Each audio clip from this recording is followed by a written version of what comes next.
When my littles start coughing, what do I grab? Elderberry. They don't look like much in December, but these 3 bushes gave me well over 70 pounds of immune-boosting elderberries this year.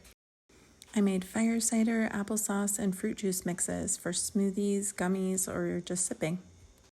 Gummies are a favorite around here. I'll show you how simple they are.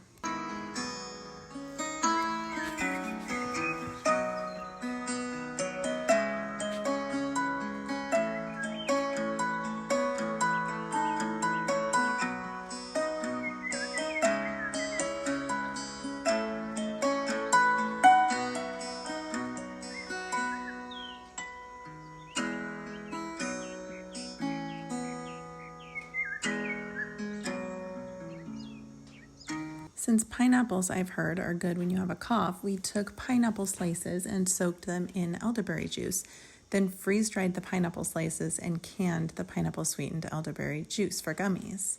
Super, super yummy.